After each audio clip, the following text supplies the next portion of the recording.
Welcome to Mental Productions Behind the Scenes. I'm Chris O'Regan, and in this episode, we're going to be looking at Stanley Kubrick's The Shining. The movie was made on a $19 million budget and made $46 million, which is around $144 million today.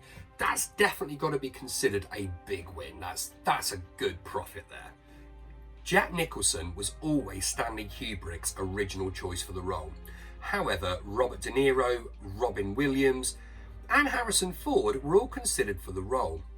Stephen King actually felt more of an everyday man was needed for the part, but it did ultimately end up going to Jack Nicholson. Gotta say, I'm rather glad Robin Williams didn't get it. You know, this is the guy that was, hello dear, Mrs. Doubtfire. He was Peter Pan in Hook. There was this one film that he made where he played a dark character. I watched it once, I could never watch it again. I watched that, it was like childhood ruins. So I'm really glad that it went to Jack Nicholson, the guy that played the Joker. The guy that, well suited to the part, very happy with that. Although the interior shots were filmed on a London soundstage, the exterior was filmed at the Timberland Lodge ski resort in Oregon.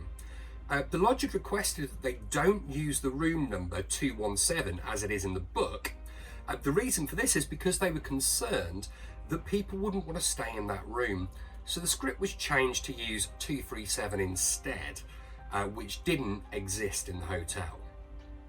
Stephen King reportedly wrote a draft of the script for the film, and Kubrick actually refused to read it. The reason being that although he liked the story of The Shining, apparently he described King's work as weak, so he wasn't a fan of it and therefore wasn't interested in King writing the screenplay. Don't know whether that plays any part in the fact that King is also reputed to have not been a fan of the movie.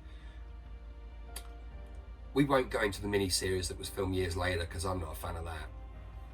Maybe we'll cover that in a later series. Speaking of Stephen King's dislike for the film, he actually told Playboy in 1983 that I admired Kubrick for a long time and had great expectations for the project, but I was deeply disappointed in the end result. Parts of the film are chilling, charged with a relentlessly claustrophobic terror, but others fell flat. Even though King didn't like the film, he did make his usual cameo appearance though, appearing as the conductor in the ballroom party scene. Kubrick was known for being a perfectionist. He took more than 60 takes of the scene with the camera slowly zooming in on Scatman Crothers in the bedroom. The 70-year-old became so fed up with Kubrick that he broke down in tears, and after this Jack Nicholson actually said that he would never work with Kubrick again. Jack Nicholson actually improvised the most famous line in the scene, where he's got the axe and he's breaking his way into the bathroom and he sticks his head in the door and he says, "Here's Johnny!" Not only was that an improvised line, that's actually a really famous poster, cover. It is the most famous scene of the film. I hope you've enjoyed this episode of Behind the Scenes. Don't forget to like, share, subscribe, and share your thoughts in the comments. I've been Chris O'Regan. Make sure you join us again next time.